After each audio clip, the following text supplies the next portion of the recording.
काही नाती बांधली जातात धाग्यांनी, काही नाती बनतात रंगांनी, पण जी नाती तयार होतात धागे आणि रंगांनी, आम्ही आहोत तुमच्या सोबत ती नाती अविस्मरणीय बनवण्यासाठी. श्री वरसिद्धी शॉपिंग मॉल तुमचे स्वागत करीत आहे. तुमच्या आयुष्यातील सर्वात सोनेरी नात्याचा सण साजरा करा आमच्या सोबत. या आमच्या वेडिंग कलेक्शन मधून निवडा, जिथे प्रत्येक मजल्यावर काहीतरी वेगळं तुमची वाट पाहत आहे.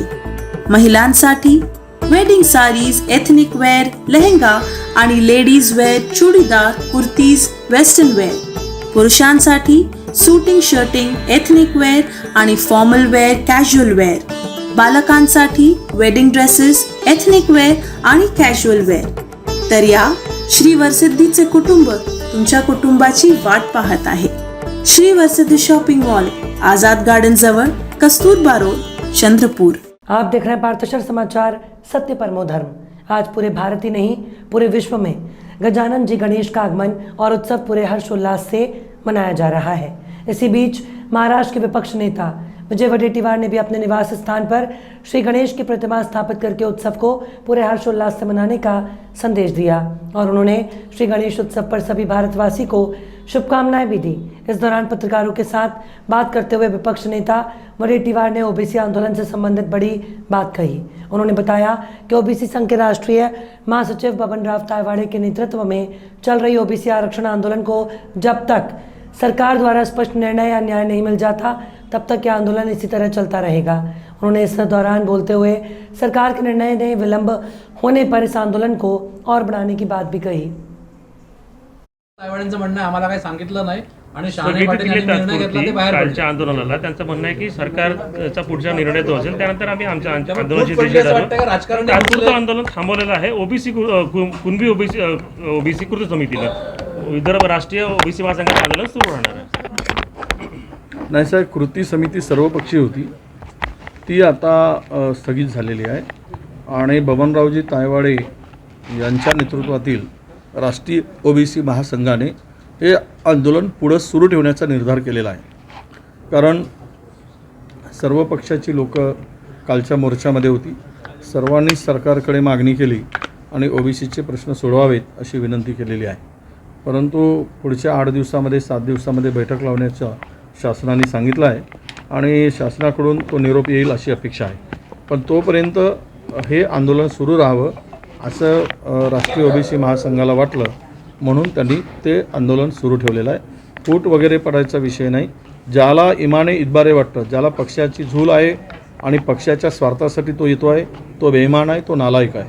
परंतु जो ओबीसीच्या उत्थानासाठी आणि हितासाठी येतो आहे, ज्याचं मन शुद्ध आहे, तेव्हा तो मात्र टिकून राहील, तो शेवटपर्यंत राहील आणि शेवटपर्यंत लढेल. त्यामुळं आम्हाला विश्वास आहे की आम्ही सर्व मिळून ह्या प्रश्नाला न्याय देतपर्यंत लढत राहू आणि लढण्याचा निर्धार करत राहू. हो, हिंदी में जानना चाहेंगे. संदर्भामध्ये जे झालं तेच ओबीसी नाही, सारख्या दिशेनं त्यांची मागणी, आमची मागणी, त्यांची मागणी आम्हाला द्या, यांची मागणी आम्ही देणार नाही. आणि राहिला विषय की दोन्ही आंदोलन समाप्तीचा, तर शासन आंदोलन समाप्त झाला म्हणजे लढाई संपली असं नव्हे, किंवा तो हक्क मागण्याचा अधिकार संपला असं नव्हे. त्या मागण्यास काही आम्ही पूर्ण झाल्या नाहीत म्हणून आम्ही आता लढण्याचं थांबवलं आहे असं त्याचा अर्थ नव्हे. तर आम्ही लढत राहू. मागण्या या आहेत, आमच्या मुळावर जो येईल त्याला योग्य वेळी त्या ठिकाणी कोणीही असू देत, ते मग कुठलाही पक्ष असू देत, त्यावेळेस ओबीसी समाज बेईमान कोण आहे याची निवड करेल आणि त्यांना योग्य धडा तो शिकवेल. हो, हिंदी में जानना. आजच्या दिवशी आजचा दिवस अत्यंत पवित्र असा दिवस. आज गणपती बाप्पांची स्थापना आणि आज आमच्या घरी झाली. महाराष्ट्रात, देशात, जगात अनेक ठिकाणी बाप्पांची स्थापना आज मोठ्या उत्साहात आणि आनंदामध्ये होत आहे.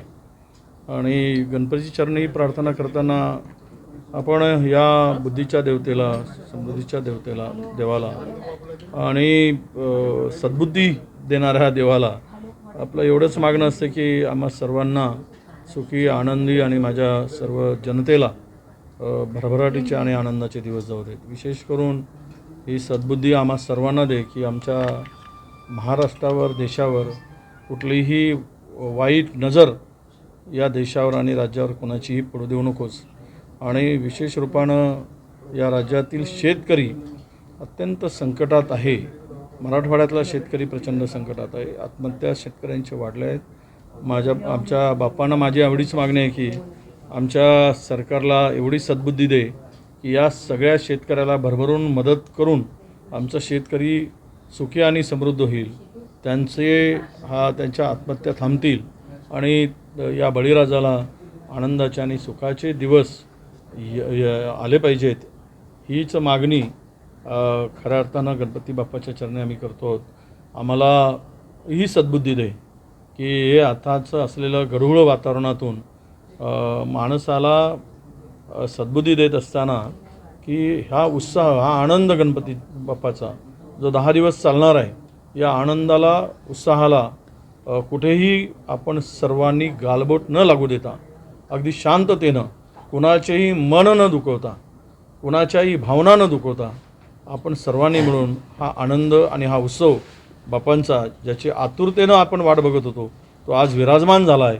त्या बाप्पांना आपण आमची सर्वांना अशी नम्रपणे आणि हात जोडून विनंती आहे की शांततेनं आणि पर्यावरणपूरक वातावरणात हा गणपती बाप्पांचा उत्सव आपण साजरा करावा.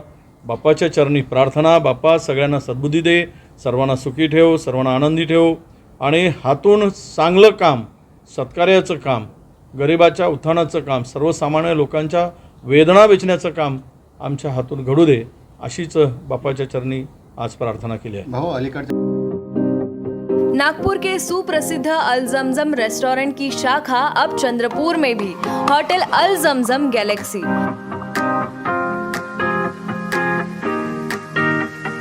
वेज, नॉनवेज और चाइनीज खाने के लिए आलीशान फैमिली रेस्टोरेंट, साथ ही अल जमजम सेलिब्रेशन लॉन, शादी, पार्टी, बर्थडे और किसी भी मीटिंग या समारोह के लिए सर्वोत्तम स्वाद और सेवा की गारंटी। जोमैटो, स्विगी और फूडीज द्वारा होम डिलीवरी उपलब्ध। संपर्क करें मोहम्मद जुबैर, बुरटकर सभागृह के बाजू, मारुति शोरूम के पास, नागपुर रोड, चंद्रपुर।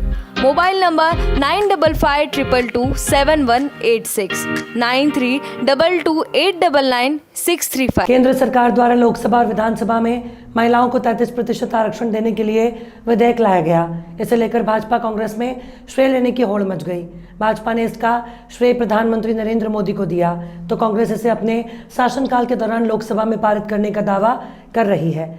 ऐसे में दोनों तरफ से दावे प्रतिदावों के बीच राजनीति चमकाने का प्रयास हो रहा है। भाजपा के प्रदेश अध्यक्ष चंद्रशेखर बावनकुले ने कहा कि नए संसद भवन में कामकाज की शुरुआत करने के लिए प्रधानमंत्री नरेंद्र मोदी और केंद्र सरकार का अभिनंदन।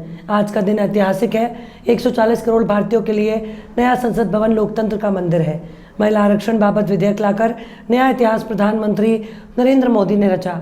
ये विधेयक मंजूर होने पर देश की महिलाओं को 33% आरक्षण मिलेगा। उनका भी देश के विकास में योगदान बढ़ेगा।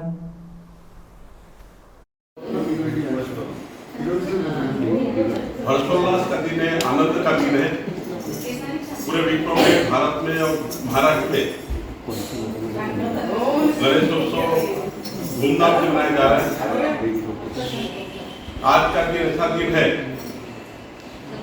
जब गणेशोत्सव की शुरुआत हुई थी, उस समय भारत की एकता, अखंडता, समाज को जोड़ना और इस उत्सव के साथ, जो गणेशोत्सव के साथ समाज को जोड़कर राष्ट्र को जोड़ना, सब धर्म, सब समाज को एक साथ लाना और भारत माता का जय जयकार होना, ये एकता और अखंडता इस त्योहार के माध्यम से आई है। आज पूरे महाराष्ट्र में, पूरे देश में गणेशोत्सव का जो सार्वजनिक गणेशोत्सव चल रहा है, इस माध्यम से धार्मिक कार्य, सामाजिक कार्य, सांस्कृतिक कार्य आज पूरे महाराष्ट्र में घर घर, गली गली में होने जा रहे हैं। और ये 10 दिन का त्योहार ये पूरे महाराष्ट्र को एकता की ओर लेके जाता है। ये हमारे लिए बहुत बड़ा त्योहार है। मैं समझता हूँ आज का दिन बहुत ऐतिहासिक दिन है कि आज माननीय प्रधानमंत्री मोदी जी के नेतृत्व वाली केंद्र सरकार ने 140 करोड़ का जो जीवन की रक्षा करने वाला, सामाजिक न्याय की रक्षा करने वाला जो मंदिर है, संसद, नया संसद में आज पहला अधिवेशन होने जा रहा है और बहुत पूरे विश्व, पूरे देश के 140 करोड़ भारतीय आज संसद को देख रहे हैं, जहाँ से 140 करोड़ जनता को न्याय मिलता है। आज ऐतिहासिक दिन भी है कि हमारे देश की 50% महिलाओं को 33% आरक्षण मिला है। एक पूरे 140 करोड़ में 70 करोड़ से ऊपर महिलाएं हैं। हमारे देश की संसद में 33% महिलाएं होगी, ये बहुत ही बड़ा निर्णय आज के दिन हुआ है और गणेश उत्सव के दिन हुआ है। ये महिलाओं के लिए बहुत ऐतिहासिक दिन है। हमारे देश की महिलाएं 182 के ऊपर महिलाएं संसद में होगी, ये हमारे देश के लिए बहुत आनंद का दिन है। 140 करोड़ जनता का रक्षण करने के लिए हमारी महिला बहनें वहां पर जब जाएगी संसद में तो नया इतिहास रचेगी और नया इतिहास होगा। ये इतिहास हमारे देश के लिए 2047 का जो भारत संकल्पित किया है आत्मनिर्भर भारत, माननीय मोदी जी के नेतृत्व में जो 2047 का भारत का संकल्प हुआ है, उस संकल्प को हमारी महिलाएं पूरी जोरदार उस संसद के पास में जाकर नए नए कानून को लाकर इस देश को आगे बढ़ाएंगे, ऐसा मुझे लगता है।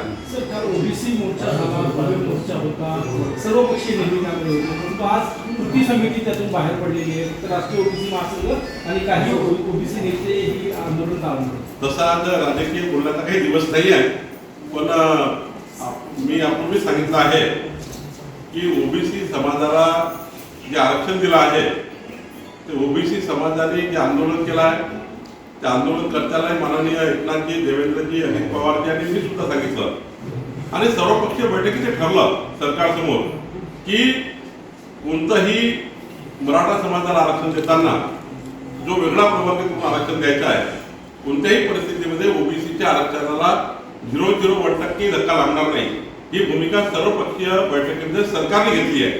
त्यामुळं जो मोर्चा निघाला, मोर्चाचं स्वागतच आहे, पण मला वाटतं जर सरकारने भूमिका स्पष्ट केली आहे आणि सर्व पक्षांनी एकत्रितपणे समर्थन दिलं आहे की मराठा आरक्षण द्या पण ओबीसीचा 1%ही कमी करू नका, या भूमिकेतनं मला असं वाटतं ओबीसी समाजाला आता फार काही आंदोलन करण्याची गरज नाही।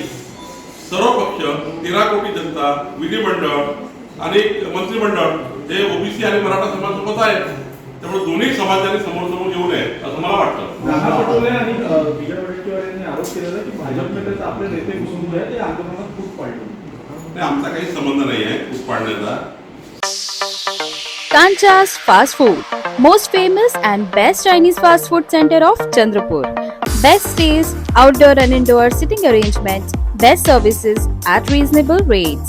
We offer veg Manchurian, paneer Manchurian, veg chili, chili chana, chili paneer, veg noodles, Hakka noodles, Szechuan noodles, cocktail rice, paneer rice, Szechuan rice, fried rice. Available for home delivery, marriages and all other parties. Kancha's Fast Food, opposite Government ITI, near Varora Naka, Civil Lines, Chandrapur. Mobile number 7722 008812. आज BJP के महाराष्ट्र प्रदेशाध्यक्ष चंद्रशेखर बावनकुले ने शिवसेना के उद्धव ठाकरे पर तंज कसते हुए बड़ा बयान दिया। हाल ही में उद्धव ठाकरे के महिला सशक्तिकरण की बात पर बीजेपी पर बयान और आरोप के बीच उसका जवाब देते हुए चंद्रशेखर बावनकुले ने बोलते हुए कहा कि उद्धव ठाकरे के बीजेपी पर लगाए गए आरोप निरर्थक और जानबूझकर कंफ्यूज करने वाला है। बावनकुले ने कहा कि हमारे कार्यकाल में सभी महिला सशक्तिकरण की मांगों को पूरा किया जाता है। हमारे कार्यक्रम में सुमित्रा महाजन लोकसभा की अध्यक्ष रही और इसी तरह अनेक महिलाओं की सहायक बीजेपी बनी है।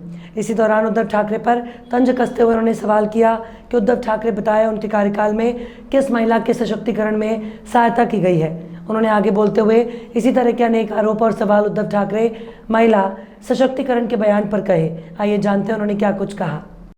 जो बयान है वो बयान जानबूझकर कन्फ्यूजन करने वाला है। महिला सशक्तिकरण की बात करती है भारतीय जनता पार्टी और वो पूरी करती है। आज देखिए सुमित्रा महाजन जी हमारी लोकसभा की अध्यक्ष थी। हमारे वरिष्ठ नेतृत्व में कई महिलाओं ने काम किया है। उद्धव ठाकरे बताए उनकी शिवसेना में कहा महिला को संधि दी गई, दिल्ली में केंद्र में कहा दी संधि, और उनके जो पूरी टीम है उसमें महिलाएं कितनी है। अब जो महिलाएं थी जो महिलाएं थी उनके पार्टी में वो भी तो चली गई, कायंदी जी भी गई, हमारी नीलम ताई भी आ गई। अब उनके पास है भी कौन है? महिला नेतृत्व उद्धव जी के पास नहीं है। पहले अपनी जरा गिरेबान को झांक ले उद्धव ठाकरे। उद्धव ठाकरे जी अपने गिरेबान को झांक ले कि आपको महिला नेताओं ने छोड़ दिया है, आपके पार्टी को छोड़ दिया है। आपके पास सिर्फ एक ही अभी मैं आगे बात नहीं कर पाऊंगा, लेकिन आपके पास महिला नेतृत्व नहीं है, इसलिए आपको ये बात करने का अधिकार नहीं है। भारतीय जनता पार्टी में दिल्ली से लेकर गली तक 15 लाख महिलाएं केवल महाराष्ट्र में काम करती है। देश का तो अलग इतिहास है हमारा। बैठक होने वाली, क्या विषय पर चर्चा होने वाली? सर, आखिरी सवाल यही है आपसे।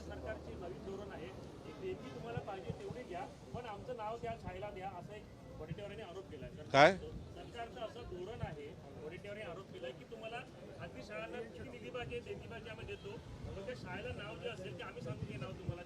नाही, मला हे माहिती नाही। मी सांगितलं वडेट्टीवाराला 120च्या स्पीडमध्ये जायचं आहे, त्यामुळे काही ना काही खोदून काढतात ते आणि त्या काही ना काही बोलत असतात। आजची मीटिंग कशाबद्दल आहे ते सांगा।